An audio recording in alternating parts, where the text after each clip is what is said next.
Na actualidade, a denominación oficial dunha vila, parroquia e concello da provincia de Pontevedra é A Cañiza e así figura no nomenclator de Galicia.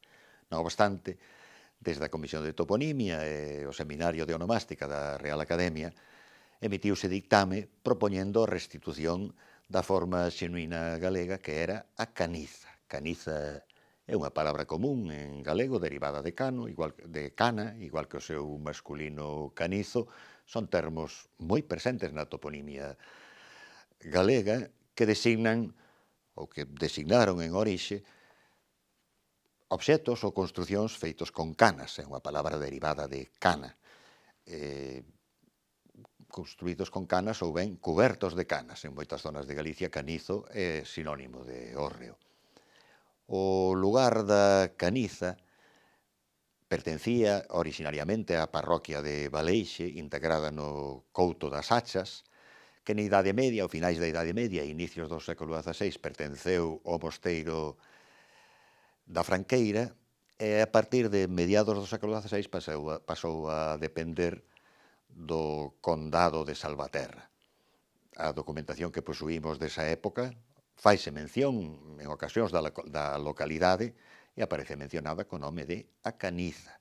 E, ademais, a consideración de villa en castelán, é dicir, era unha localidade de certa importancia, a pesar de que non era parroquia, porque estaba situada no camiño que ía do Ribeiro a Tui e as Rías Baixas.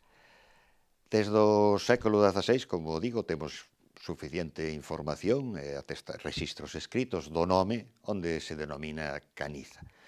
A forma deturpada castelanizante empezou a consolidarse fundamentalmente a partir do século XVIII,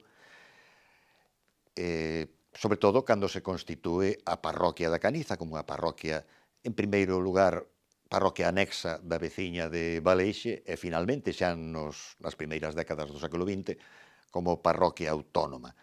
De maneira que nestes dous últimos séculos, na documentación escrita, especialmente na documentación eclesiástica, figura habitualmente coa forma castelanizada Cañiza. Pero, xa digo, dispoñemos de información suficiente no catastro de Ensenada a mediados do século XVIII.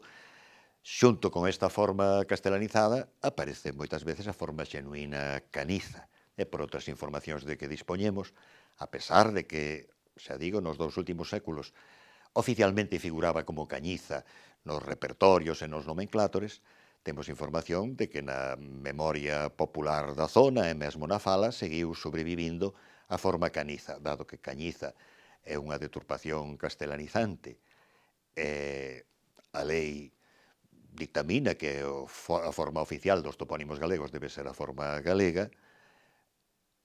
A Comisión de Toponimia e máis o Seminario de Onomástica da Academia emitiron ditame propoñendo que se restitúa a forma tradicional galega Caniza para o topónimo.